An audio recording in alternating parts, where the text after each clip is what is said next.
So for me, the turning point has to be when I was in treatment. So at this point, I'd lived with anorexia for about 4 years, kind of kept it secret from everyone around me. Spent 6 months as an outpatient at the Children's Adolescent Mental Health Services, and then eventually was admitted to a mental health hospital. And for the first 3 days, I was in this constant state of denial, not really sure that anything was the matter with me. I was so anxious all the time, was really angry a lot of the time. But on the Friday night, one of the nurses came in to see me, and she brought with her these massive pieces of paper. And she marked on one of the pieces of paper where my head was and where my feet were. And then she got me to draw how I imagined myself. So I kind of knelt down on the floor and drew this outline of my body. And then once I'd done that, she got me to lie down on that exact same piece of paper, and she traced around the outside of me.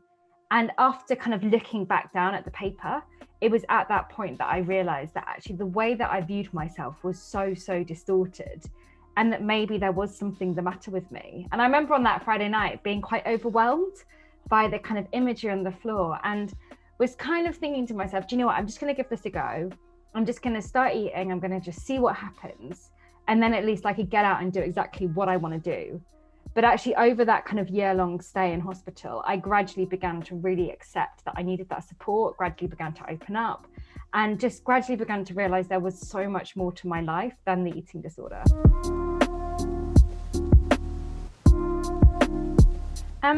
So I started campaigning about 4 and a bit years ago. And the more I kind of started sharing my experience and what I'd been through, the more I was coming into contact with people who'd been through such similar things on their journeys. When we think of eating disorders, we often think of a white teenage girl who's extremely underweight. And it means that actually a lot of the time people who are struggling, if they don't fit neatly into that category, firstly, they can't get support on the NHS because it only facilitates for those who are underweight. But also secondly, it often stops people reaching out for support. This happened to me back in 2016. I tried to get treatment and wasn't able to because I wasn't underweight. And I remember leaving that appointment and just being so upset by the whole thing. I felt like I'd faced this massive injustice. I felt like I really deserved this treatment. But on top of that, the eating disorder part of my brain, which is extremely competitive, like immediately kicked in and started telling me that no one believed me, that everyone thought I was attention seeking, that I had to make a point, that I had to prove myself to others that I wasn't quite good enough unless I lost a little bit more weight. And after kind of talking about this so much more with people, I realized that actually it's something that so many people are currently facing on a day-to-day basis. People are unable to get treatment and support. So I launched the Dump the Scales, the campaign, off the back of that. And it's gone really well, actually. So when I kind of launched it, I didn't really think anything was going to happen. I thought it was going to be a bit of a disaster. But over kind of the next kind of couple of weeks after launching it, it managed to get a lot of signatures on it, and has now hit over 100,000. I've had the petition debated in Parliament a number of times, taken it to Downing Street, and had a lot of kind of ministerial meetings actually looking at what this means. The campaign's now gone on to like a little bit of a next phase. So now we're looking wider than just focusing on kind of trying to get rid of BMI when it comes to diagnosing someone with an eating disorder, but looking a lot more at kind of what funding we've got in place. We're looking at the workforce. We're looking at making sure the right education is put forward. And I think particularly at the moment, given the year that we've had and given the increase in people struggling with eating disorders, and particularly within the adult population, we're now seeing that over 16 years old, 16% of people will at some point have an eating disorder. So that's in a room of 100 people, that's 16 people are likely to go on and develop an eating disorder. And given that kind of increased numbers and the surge in people struggling and the lack of services, a lot of the focus at the moment is around trying to get some kind of emergency funding put into treatment, and then to look at actually how we can have a complete reformation of all eating disorder services and treatment so that people can go on to make that full recovery and have that right support throughout that whole process. Fantastic. It's such incredible work that you've done.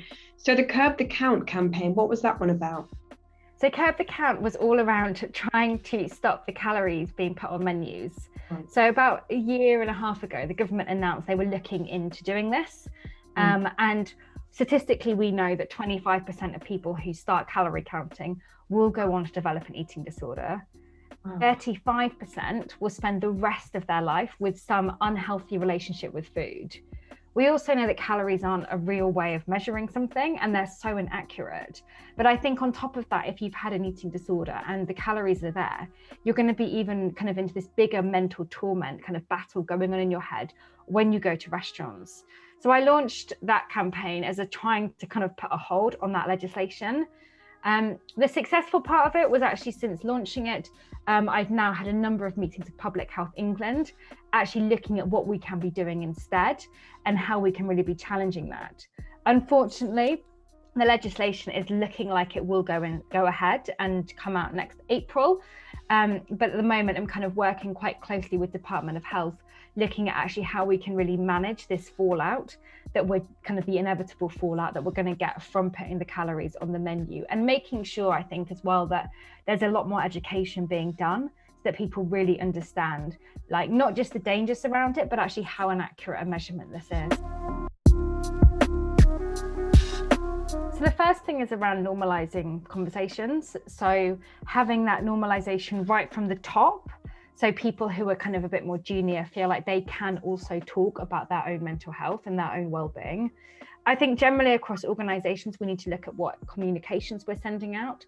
So making sure that actually, again, we're opening up that line of conversation, but we're giving practical kind of top tips on actually how to manage our well-being. I think within that as well is looking at actually what our KPI focus is. So making sure that maybe once a week, we have a space in our team meetings, in our one-to-ones, to really check in on what someone's mental health is, to check in on someone's well-being, instead of getting so fixated on trying to achieve so much XYZ by the kind of like a specific end date.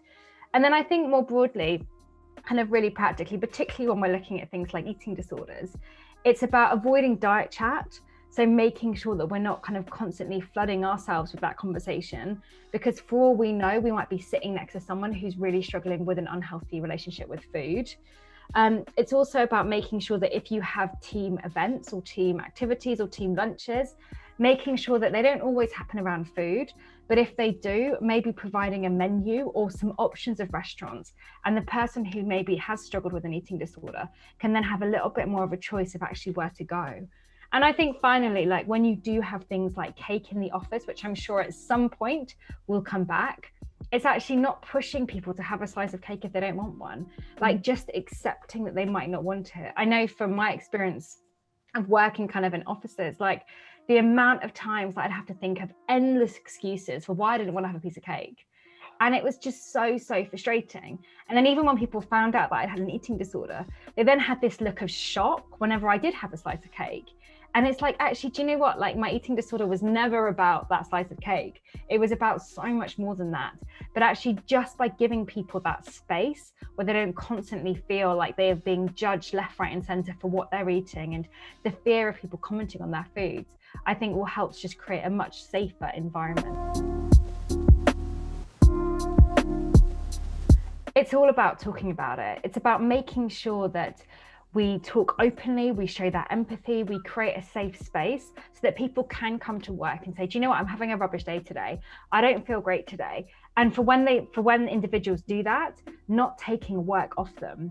One of the biggest fears that I often hear in workplaces is that particularly kind of more junior people are anxious that if they come into work and they're having a difficult day and they say something, that actually all of their projects will be taken off and they won't be able to go for promotion, anything like that.